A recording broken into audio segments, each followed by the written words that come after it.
જો આને શું કહેવાય છે? દુઆએ સના કહેવાય છે. હવે દુઆએ સનાને આપણે ક્યાંથી પढ़ીએ છીએ ખબર? શુરુથી પડવામાં. જાણે અલ્લાહુ અકબર કહીએ છે ને ત્યારે જે છે આપણે દુઆએ સના પહેલી પડવાની હોય છે. ઓકે. હવે જે છે આનો મતલબ છે સના. સનાનો મતલબ છે તારીફ કરવી. અલ્લાહ રબ્બુલ આલમીનના વખાણ બયાન કરવા છે.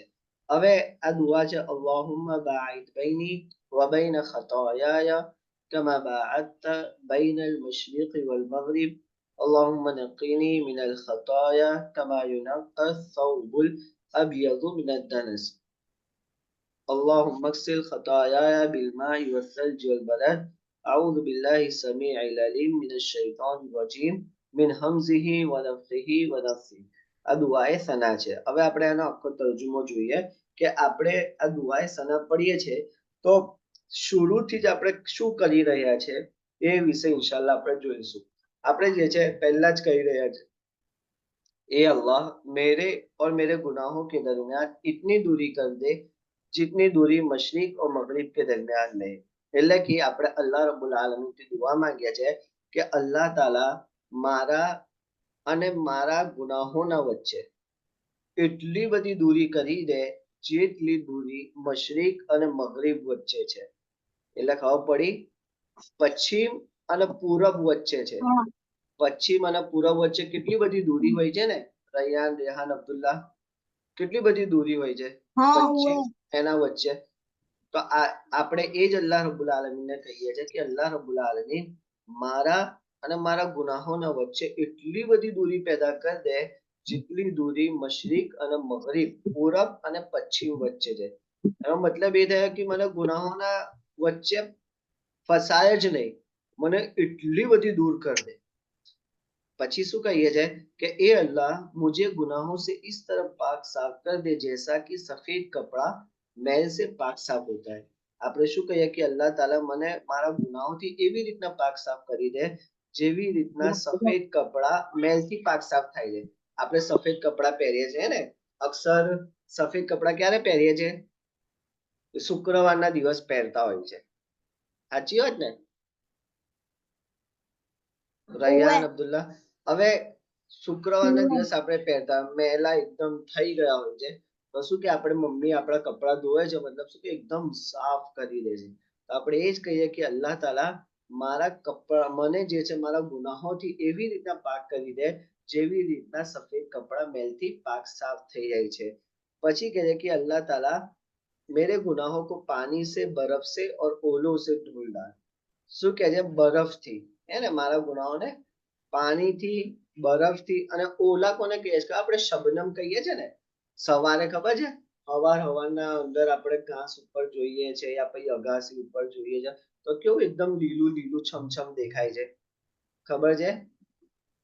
એને જે છે ઓલા કહેવા માંગે છે. એ ઓલા કે છે શબનમ જેને આપણે કહીએ છીએ. પછી આપણે કહીએ કે મેં અલ્લાહ કી પનાહ में आता हूँ शैतान मरदूद से. આપણો બધાથી મોટો દુશ્મન કેવો છે? શૈતાન છે ને. આપણો બધાથી મોટો દુશ્મન કેવો છે? શૈતાન છે, જે આપણને બહુ જ બહેકાવે છે અને હર મુમકિન કોશિશ કરે છે કે આપણને શું કરે? એ ગુમરાહ કરી નાખે. પછી શું કહે છે કે ઉસકે ખતરો છે, એટલે એ આપણા માટે જે છે આપણને ગુનાહોને નાખવા માટે અને એવી જ રીતના અલ્લાહ રબ્બુલ આલમીનની આપણે નાફરમાની કરીએ એટલા માટે બહુ જ જાલ બિછાવે છે. તો કહે કે એ જાલથી અમાને બચાઈને એના ખતરાઓથી અમાને મહેફૂઝ રાખ. उसके फूकों से और उसके वसवसों से. મતલબ એ થઈ કે ખબર છે કે આપણા દિલો દિમાગના અંદર ખરાબ ખરાબ વસવસા નાખે છે કે હું આવું કરું, આવું કરું. પછી માનો કે એમ મિસાલના તौर પર આપણે સ્કૂલમાં હોય તો સ્કૂલમાં આપણા દિમાગમાં વિચાર આવ્યો પેલાની કેટલી મસ્ત પેન છે, આ પેન્સિલ છે, એની પેન ઉઠાઈ લઈએ, પેન્સિલ ઉઠાઈ લઈએ. એ આપણા દિમાગમાં આવે એ યાર પેલાનો તો સ્કૂલના અંદર શું કહેવાય ડબ્બો ખોલીને નાસ્તો ખાઈ લઈએ હે ને. આવું બધું કરાય નહીં. બધું આવા બધા ખરાબ વિચાર આવે. પછી એ રીતના આવે યાર નમાઝ પડે છોડ દે યાર, નમાઝ પડવામાં શું મળે છે આપણને, હે ને? તો આવા બધા ખરાબ વિચાર આવે તો બધા કોણ નાખે છે? શૈતાન નાખે છે. વસવસા ખરાબ વિચારો. તો આજ કહે કે અલ્લાહ તાલા હું તારી પનાહમાં આવું છું કે શૈતાને મરદૂદથી અને એના ખતરાઓથી, એની ફૂટોથી અને એના વસવસાથી. આપણે આખી અલ્લાહમાં બાઈદ બહીનીને જોઈ લીધી. તો અલ્લાહમાં બાઈદ બહીનીના અંદર શું અસર બયાન કરવા માંગે છે ખબર છે? ઇસ્તિગફાર, ગુનાહોની મગફિરત આપણે અલ્લાહ રબ્બુલ આલમીન થી તલબ કરે છે. એને અબ્દુલ્લા, રૈયાન, રેહાન, આપણે શું કરીએ છીએ કે અલ્લાહ રબ્બુલ આલમીન થી જે છે આપણે ઇસ્તિગફાર, ગુનાહોની માફી માંગીએ છીએ. શા માટે ખબર છે? જો ગુનાહોની બહુ જ બધા ગુનાહો એવા હોય છે જેના વજહથી આપણે અલ્લાહ રબ્બુલ આલમીનની નારાજગી આપણા ઉપર થઈ જાય. એવા ગુના જ આપણે જેવા બી ગુના કરતા હશું, બહુ બધા એવા ગુના હશે કે આપણને ખબર બી નહીં હોય. અને અમુક ગુના અને એવા બધા ગુના છે જેને આપણે જાણી જોઈને કરતા હોઈશું. તો એવું કે છે કે એવા બધા ગુનાઓ હોય છે ને જેના વજહથી અલ્લાહ રબ્બુલ આલમીન આપણા ઉપર નારાજ થાય છે. અલ્લાહ રબ્બુલ આલમીન આપણી ઈબાદતો કબૂલ નથી કરતો. અને જે છે એવી જ રીતના અલ્લાહ રબ્બુલ આલમીન જે છે ને આપણને મુસીબતોના અંદર નાખી દે છે. ખબર પડી? તો ગુનાહોના વજહથી. તો એટલા માટે જે છે ને આપણે બધાથી પહેલા જે છે ને શું માંગે છે? અલ્લાહ રબ્બુલ આલમીન થી ઇસ્તિગફાર કરી રહ્યા છે કે અલ્લાહ રબ્બુલ આલમીન મારા ગુનાહોને માફ કરી દે. શા માટે? જો અલ્લાહ રબ્બુલ આલમીન ગુનાહ આપણા માફ કરશે તો અલ્લાહ રબ્બુલ આલમીન આપણાથી ખુશ થશે. હવે અલ્લાહ રબ્બુલ આલમીન આપણાથી ખુશ થશે તો આપણને ઇનામો આલશે, આપણી ઈબાદતો બી કબૂલ કરશે અલ્લાહ રબ્બુલ આલમીન. ખબર પડી? એટલા માટે છે ને બધાથી પહેલા આપણે શું કરીએ છીએ? અલ્લાહ રબ્બુલ આલમીન થી ઇસ્તિગફાર તલબ કરીએ છીએ કે અલ્લાહ રબ્બુલ આલમીન મને મારા ગુનાહોથી પાકો સાફ કરી દે. એવી જ રીતના આપણે જોઈએ ને કે સૂરે નૂહના અંદર જે 29માં સુપારાની એક સૂરત છે સૂરે નૂહ, એના અંદર જે છે ને શું કે છે ખબર છે? કે અલ્લાહ રબ્બુલ આલમીન કુરાન મજીદના અંદર ફરમાવે છે કે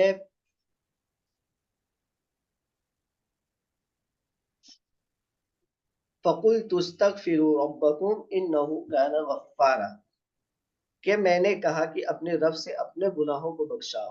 હે ને? એટલે માફી માંગો. અને તમે મેં કીધું કે તમે પોતાના રબથી ગુનાહોથી માફી માંગો. બેશક જે છે અલ્લાહ રબ્બુલ આલમીન ગુનાહોને બક્ષવા વાળા છે. જો અગર આપણે ગુનાહોથી બક્ષીશું ને તો અલ્લાહ રબ્બુલ આલમીન આપણને શું ઇનામ આપશે ખબર છે? યુરસિલિસ સમા અલૈકુમ મિદરારા, કે અલ્લાહ રબ્બુલ આલમીન આસમાનથી વરસાદ નાઝિલ કરશે. પછી એવી જ રીતના જે છે ને તમારે બહુ જ માલ આવશે, એટલે માલદાર કરી દેશે.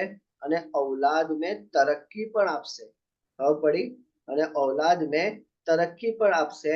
અને એવી જ રીતના તમારા બાગાતના અંદરથી તમારા માટે નહેરો નીકાળ દેશે. મતલબ એ છે કે અલ્લાહ રબ્બુલ આલમીન તમારી જિંદગીને ખુશગવાર કરી દેશે. ખબર પડી? આના અંદર એક વાક્યો આવે છે, એક કિસ્સો આવે છે. અબ્દુલ્લા, રૈયાન, રેહાન સાંભળો છો ને ધ્યાનથી? ઓકે, તમારા સામે એક કિસ્સો બયાન કરું છું કે જે માણસ ઇસ્તિગફાર કરે છે એટલે અલ્લાહ રબ્બુલ આલમીન થી ગુનાહોની માફી માંગે છે, તો આ કેટલી મોટી દોલત છે. એક વાક્યો આવે છે હસન બસરી રહીમહુલ્લાહનો. એમના જમાનાના અંદર જે છે એક બનાવ બન્યો છે. શું બનાવ બને છે કે એક માણસ આવે છે, ચાર અલગ અલગ વ્યક્તિ આવે. કેટલા અલગ અલગ વ્યક્તિ આવે છે? ચાર અલગ અલગ વ્યક્તિ આવે છે અને અલગ અલગ શિકાયતો કરે છે, અલગ અલગ પ્રોબ્લેમ બતાવે છે. પહેલો માણસ આવે છે અને કહે છે કે કહેસાલી, કહેસાલી એટલે દુકાળ, કશું બી અનાજ પાણી કશું પણ ના હોય. વરસાદ થાય ત્યારે અનાજ બધું ઉગે, વરસાદ જ ના થાય તો અનાજ કશું ઉગે નહીં, એટલે દુકાળ પડ્યો કહેવાય. તો એ હસન બસરી કહે છે ઇસ્તિગફાર કરો, એટલે અલ્લાહ રબ્બુલ આલમીન થી માફી તલબ કરો. પછી બીજો શખ્સ આવે છે, બીજો માણસ આવે છે. બીજો માણસ કહે છે કે ફકરો ફાકા, એટલે ગરીબીની શિકાયત કરે તો હું ગરીબ છું, મારી પાસે માલ દોલત નથી, વગેરે વગેરે કહે છે.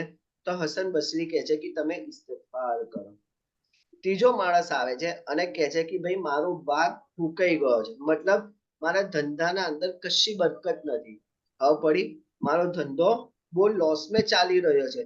તો પછી હસન બસરી રહીમહુલ્લાહ કહે છે કે ઇસ્તિગફાર કરો. એવી જ રીતના એક ચોથો વ્યક્તિ આવે છે અને કહે છે કે મારી ઘરે ઔલાદ નથી થતી. મારી ઘરે શું નથી થતી? એ અબ્દુલ્લા, રૈયાન, રેહાન, શું નથી થતી? ઔલાદ નથી થતી. તો હસન બસરી રહીમહુલ્લાહ કહે છે કે ઇસ્તિગફાર કરો. તો પછી શું થાય ખબર છે, એક વ્યક્તિ જે બેઠો હોય છે ને તો પછી કહે છે કે ચારેય અલગ અલગ માણસો આયા, ચારેય અલગ અલગ પ્રોબ્લેમો એમની બયાન કરી.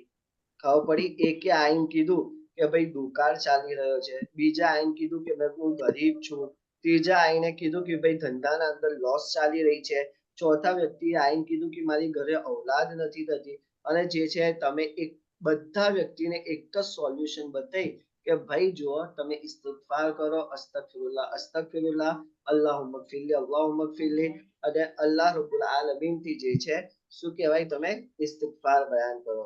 એવી તમે વસ્તુ કીધું. તો પછી હસન બસરી રહીમહુલ્લાહ કહે છે કે આ બધી વસ્તુઓનો એક જ નુસ્ખો જે મેં બયાન કર્યો એ જે છે મેં નથી બયાન કર્યો, બલકે અલ્લાહ રબ્બુલ આલમીને બયાન કર્યો છે. અને આ જે છે 29માં સુપારાની સૂરે નૂહની જે છે એ આયત તિલાવત કરે છે કે ફકુલ તુસ્તગફિરુ રબ્બકુમ ઇન્નહુ કાના ગફ્ફારા યુરસિલિસ સમા અલૈકુમ મિદરારા, કે તમે ઇસ્તિગફાર કરશો તો અલ્લાહ રબ્બુલ આલમીન આસમાનથી ખૂબ વરસાદ વધારશે. એટલે વરસાદ વધારશે મતલબ શું થશે, વરસાદ આવશે એટલે અનાજ ઉગશે, તો દુકાળ કહેસાલી દૂર થઈ જશે. પછી જે કે તમારે માલ આલશે, ઔલાદ આલશે, એટલે જ્યારે માલ આલશે તો ગરીબી બી તમારી દૂર થઈ જશે. ખબર પડી, અને ઔલાદ બી તમને આલશે. તો એટલા માટે જે છે ને આપણે બધાથી પહેલા ઇસ્તિગફાર કરીએ છીએ કે અલ્લાહ રબ્બુલ આલમીન જે છે આપણને શું આપે, માલ દોલત બધી વસ્તુ આપણને આપી દે અને ખુશીથી રહીએ. અને પ્લસ અલ્લાહ રબ્બુલ આલમીન આપણી ઇબાદતો પણ કબૂલ કરે છે. એવી જ રીતના જે છે ને આપણું દિમાગ પણ વધે છે.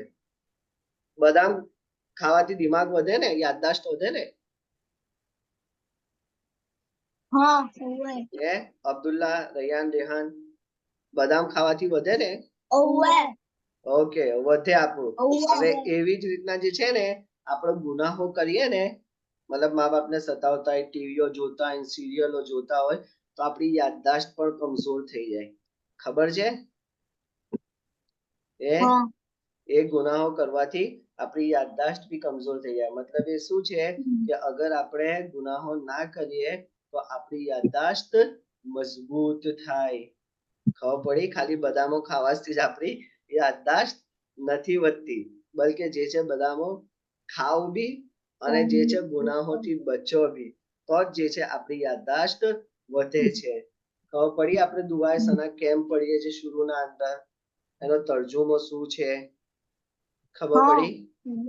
એ રૈયાન, રેહાન, અબ્દુલ્લા, ઓકે, તો આપણે પડવાની ને આ દુઆઓ બી યાદ કરવાની.